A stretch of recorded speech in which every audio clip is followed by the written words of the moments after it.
પર વાવાઝોડાના ખતરાને લઈને રાજ્ય સરકાર હવે એલર્ટ બની છે। મુખ્યમંત્રી ભૂપેન્દ્ર પટેલે પણ સૂચના આપી છે। જુદા જુદા વિસ્તારોમાં જિલ્લાઓમાં 24 કલાક કંટ્રોલ રૂમ કાર્યરત કરવા સૂચના આપવામાં આવી છે। જિલ્લા વહીવટી તંત્રને સતર્ક અને સજાગ રહેવા તાકીદ કરવામાં આવી છે।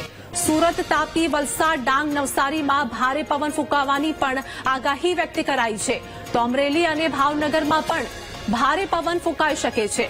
તકેદારી સાથે સલામતીના પગલાં લેવા દિશા નિર્દેશ પણ અપાયા છે। જિલ્લાઓ સાથે સંપર્કમાં રહેવા સ્ટેટ ઇમરજન્સી ઓપરેશન સેન્ટરને પણ સૂચના આપવામાં આવી છે।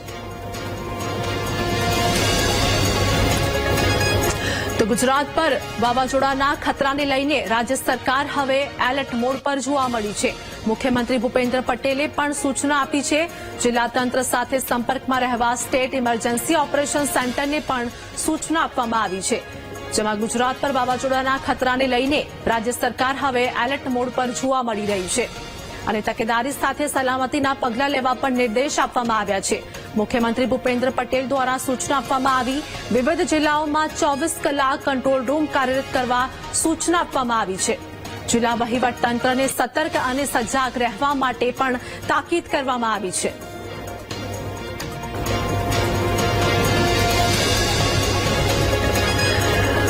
વાત કરીએ કે અમરેલી અને ભાવનગરમાં પણ ભારે પવન ફૂંકાઈ શકે છે અને આ જ અંગે સીએમ ભૂપેન્દ્ર પટેલ દ્વારા મહત્વપૂર્ણ બેઠક કરવામાં આવી હતી। જેમાં તકેદારી સાથે સલામતીના પગલાં લેવા પણ દિશા નિર્દેશ આપવામાં આવ્યા છે અને આ બેઠકમાં સૂચના પણ અપાઈ। જિલ્લા તંત્ર સાથે સંપર્કમાં રહેવા સ્ટેટ ઇમરજન્સી ઓપરેશન સેન્ટરને સૂચના આપવામાં આવી છે।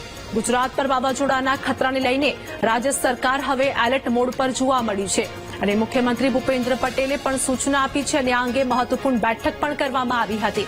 જેમાં બેઠકમાં વિવિધ જિલ્લાઓમાં 24 કલાક કંટ્રોલ રૂમ કાર્યરત કરવા સૂચના આપવામાં આવી છે।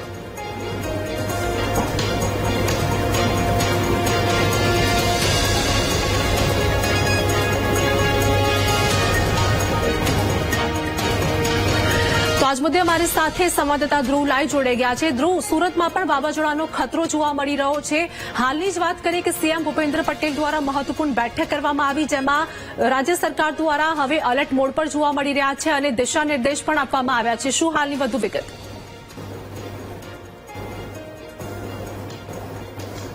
બિલકુલ ખૂબ જ મહત્વના સમાચાર કહી શકાય। અરબી સમુદ્રમાં જે રીતે લો પ્રેશર સર્જાયું છે અને તેની સીધી અસર જે છે તે દક્ષિણ ગુજરાત ઉપર જોવા મળી રહી છે। સૌથી વધુ દક્ષિણ ગુજરાત ઉપર તેની અસર જોવા મળી રહી છે તેવી શક્યતા વ્યક્ત કરાઈ છે। હવામાન વિભાગે જે રીતે આખી શક્યતા વ્યક્ત કરી છે અને વાવાઝોડું આવવા જેવી શક્યતા વ્યક્ત કરાઈ છે, જેને લઈને રાજ્યના મુખ્યમંત્રીએ પણ તાત્કાલિક ઇમરજન્સી કંટ્રોલ સેન્ટર છે તેની મુલાકાત લીધી હતી। આ તમામ જે સેન્ટરો જે છે તે 24 કલાક કાર્યરત રહે તે પ્રકારની સૂચના આપી દેવામાં આવી છે। ખાસ કરીને આ જે અરબી સમુદ્રમાં લો પ્રેશરની સિસ્ટમ સક્રિય થઈ છે તેમાં જો સંભવિત અસર જે થવાની છે તેની વાત કરવામાં આવે તો સુરતની સાથે નવસારી, તાપી, ડાંગ અને વલસાડ આ તમામ જિલ્લાઓને ખૂબ જ મોટી અસર થઈ શકે છે। અહીં પવન સાથે ભારે પવન સાથે વરસાદ ફૂંકાવાની શક્યતા વ્યક્ત કરાઈ છે। બીજી તરફ સૌરાષ્ટ્રની જો વાત કરવામાં આવે તો ખાલી માત્ર ભાવનગર અને અમરેલી આ બંને જિલ્લાઓમાં ભારે પવન સાથે વરસાદ ફૂંકાવાની હવામાન વિભાગે આગાહી કરી છે। એટલે આ જે રીતે આ આગાહી કરી છે તેને લઈને તાત્કાલિક મુખ્યમંત્રીએ પણ તમામ જે ઇમરજન્સી સેન્ટ્રલ એટલે કંટ્રોલ રૂમ હોય છે તેને 24/7 એટલે કે 24/7 સતત આ સેન્ટરોને ચાલુ રાખવા માટે જે છે તે આદેશ કરાયા છે અને તેઓની સાથે સતત સંપર્કમાં પણ રહેવા માટે જણાવવામાં આવ્યું છે। ગાંધીનગરનું પણ જે સ્ટેટ ઇમરજન્સી ઓપરેશન સેન્ટર જે છે તે કંટ્રોલ રૂમને પણ આ તમામ જિલ્લાઓના જે કંટ્રોલ રૂમ છે તેની સાથે સતત સંપર્કમાં રહેવા અને સૂચનાઓ આપવા માટે આદેશ કરી દેવામાં આવ્યા છે।